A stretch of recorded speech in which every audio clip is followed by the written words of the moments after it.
Hey guys, today we will continue on the Silver Hand, which is of course their second path, which is after Alexander's Mograine dies, which is the Scarlet Crusade. So first, of course, I'm just gonna kill Alexander's because I don't have a replay at the moment with like the Scarlet Crusade. So we're just gonna kill off Alexander's, which is failing horribly because we're using the healing armor right here. Stupid me. So we're just gonna get over here so we can actually kill that bastard. But yeah, when you get Scarlet Crusade, you will immediately spawn with Reynold Mograine. There we go, just need to target everything at him. Because he doesn't die that easily. But of course, Reynold Mograine will spawn here at Turtorials Hand, regardless if the building is destroyed or not. He will spawn right here with a bunch of troops. Let me see.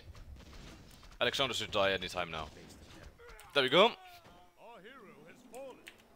And now Alexander's Mograine, Commander of Sicilian, has been brutally murdered, and we lose him as a hero, of course, and we also lose Galen Trollbane, which goes over to Lordaeron remnants. Okay, so he's not gone forever, and if you should choose to go Argent Crusade later on, when you can do that from any town hall, you will get him back as a hero.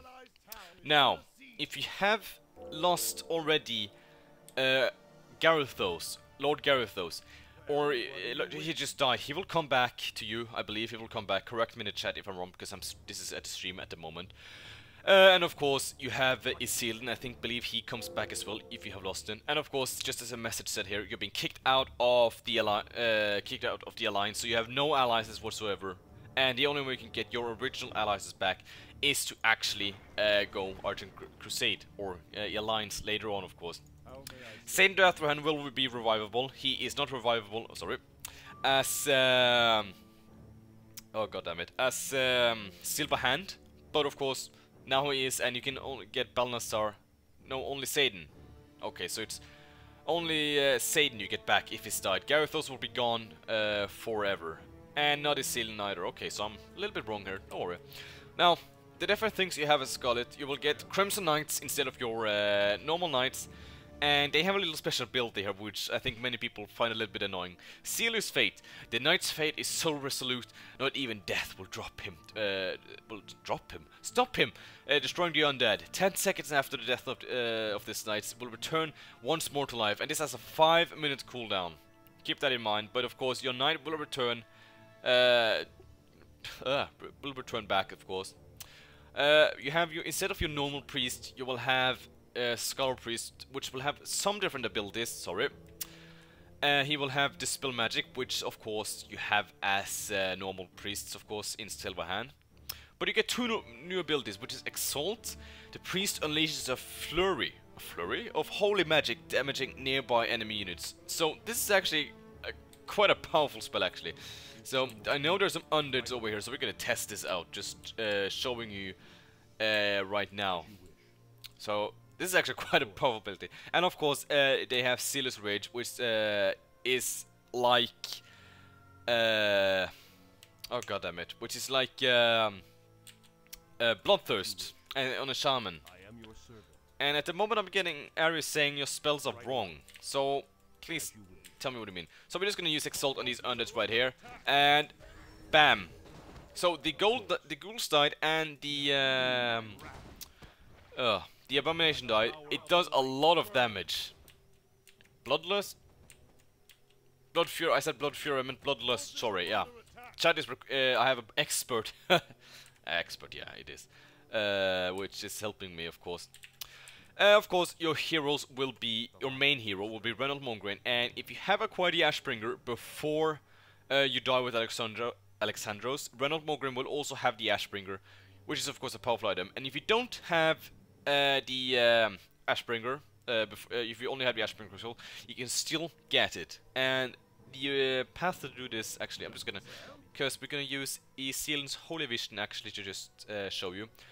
Nearby the Horde's base in Casmodan, this place here with the Ironforge Ambassador, if you go down with Reynold, he will get the Ashbringer. And of course, Ares is saying that Reynold is shit, and that is, but he is your main hero, kinda.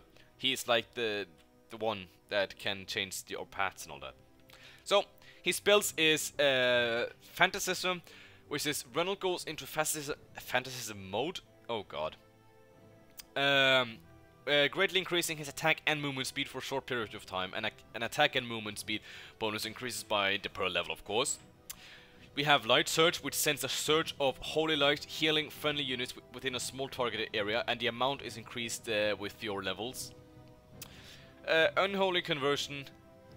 Okay, I'm just looking at chat. Adds a bonus damage and causes attack against the undead target to regenerate hero hit points, adding a vampiric effect. Lasts 20 seconds and bonus damage and health per second regenerates increases with the level. Yeah, I probably said Advantism wrong because the chat is saying that. And of course, he has Resurrection, which brings to life nearby corpses of friendly nearby units. And he has Attribute Bonus, which is gives more to all stats, permanent, of course. Now, Ranald, of course, has his special ability here, which is Establish a Scarlet Monastery. And it requires you to be near Turtorials Monastery. Orders the reconstruction and fortification of the ruined Turtorials Monastery in Lordaeron and grants you a new commander, Sally Whitemane, the Scarlet Inquisitor. We're gonna do that as well, and your upgrades during this, of course, will of course be like the normal upgrades you do. You will focus on the defenses. Hold on, because I'm in winter mode here. Your normal iron plating, of course, and of course your iron sword and ranged if you like that. It depends a little bit what your situation is. And of course you have piercing magic. Now I'm just gonna stop recording quickly and we're gonna walk over to the Scarlet Monastery. So now we're at the Turtorials Monastery, and the Turtorials Monastery will heal your nearby friendly units. They will heal. And to use this ability, it doesn't matter if Turtorials Monastery is still standing or if it is if it's still up or is destroyed. You can still use it. So we're gonna use this. And there we get our really, really good hero. The best Scarlet hero you can get. Sally Whitemane, which is of course, people probably know this hero. So we're gonna look at her abilities. Purify calls upon a divine power of holy light to purify a target area of enemies. Deals high amounts of damage over 3 seconds to targeted area, and damage increases with level, of course. Silence, which we all know, stops all enemies in a target from casting spells, and the area of effect and duration increases with the level, of course. Dispel magic, it's really nice. Remove all buffs from units in a targeted area and deals extra damage to summoned units. Damage to summoned units are of effect increased with the level. Now, the really nice ability that I don't see anyone actually get. I've never seen anyone get this. Gift of Reincarnation. The targets a friendly or allied hero creates an Ankh of Reincarnation for targeted hero, allowing him to return from the dead. Item cannot be sold or swapped and binds to the hero until used. Cooldown and mana cost decrease with the level. So, if you don't know what an Ankh of Reincarnation is, it basically revives your hero after death. So, this means many really strong heroes can get a second chance. Like, if, let's say you had a crazy alliance with Scourge, and you gave an Ankh of Reincarnation to Arthas, Lich King, he would be resurrected again, and have a second chance to fight. So, this is actually really nice.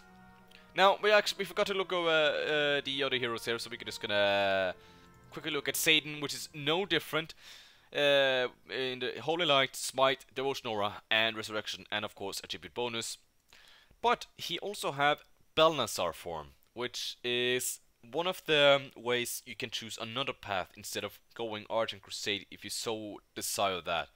So we can also be looking into that. You have Garithos with his normal spells, and I was told in the chat that Garithos is your main hero apparently, so you know, so Garithos is apparently your main hero here, which is, he has still his normal spells, reinforcements, shockwave, speed aura, and avatar, and attribute bonus at level 6. And of course you have his healing if he's still alive, which with his normal spells, Haven's Light, sorry, Divine Fury, Holy Vision, and Holy Light, and attribute bonus. So there are some different areas you can heal heal with yourself on, because you have Tears Hands healing. It's gonna be fixed in the next patch, so tier 10 still has to be alive for this area to heal you. You will have Light Soap Chapel, which is supposed to heal you. You have, let me see, I'm just gonna use the Holy Fury. Utu's Tomb, which heals all Alliance units, I believe, all Alliance units and allied units as well. Of course, it's a really nice spot to hold against attacking enemies. And of course, Turtorials Monastery, which also will heal you. Now, using these special, special spots for healing is great. Having your ranged back to get healing, because you will probably fight the enemy with some kind of ranged catapults, of course, and you know, having them in the healing aura while the catapults attacking is actually really nice. And of course, you will have your main knights and all that fighting, of course, in the front. Now, you may ask yourself, where are you gonna fight? Like, of course, you are all alone. You start here with the Scarlet Crusade, and wherever your last base was. It could be on Northrend, it could be in Caswadan. It doesn't matter where you go, actually. You will still have your old bases you built before after you become Scarlet. So, of course, your main is whoever might be strongest or biggest threat to you. I mean, the undead may be your biggest threat because you just lost to them, maybe, or you were just actually aimed down by someone else. It could be the Dreadlords. So we're just gonna quickly, or I'm just gonna quickly kill Balnazzar as well. So that will be off camera as well, so I don't embarrass myself too much. So we're back again, and we just killed Balnazzar. And as I don't know if I talked about it, but if you have Balnazzar is dead, and you have Satan as Scarlet, of course, you can do this. Balnazzar form. Balnazzar temporarily switches to his demonic form. Warning: if Balnazzar dies in his demonic form, he will not be revived unless you activate Risen. So let's actually go in Balnazzar form. And he's level 3, and he of course has his Astral Walk. I don't know if that is on if you have that, if it's not researched, of course. You have the human form, which is to go back into oh god, Satan Deathbrand, sorry. And of course you have your normal spells as the Legion, which is Life Drain, Wise Counsel, Nathusim Rift, Reign of Chaos, and Attribute Bonus. And you of course have the Balnazzar Horn, increases the attack damage of the hero by 12 when worn, and grants Unholy Aura, which increases movement speed and life regeneration. Sorry. And of course you have the Eredar Sorcerer. Now, of course, you have this, which is for next week, the Risen lore, which is with his true identity discovered. Balnazzar sheds his disguise and kills the remaining Scarlet Crusade using his necromantic powers. He then resurrects them as the Risen. Also adds 2,000 experience to Balnazzar, and he will also become revivable. And of course, the Risen is for the next week, and I think I covered most of this Scarlet. Your enemies, of course, is, you know, it depends really who your enemies is. I can't really tell that. So thank you so much for watching, and thank you for helping the stream as well. So until next week with the tutorial, which will be focusing on the Risen.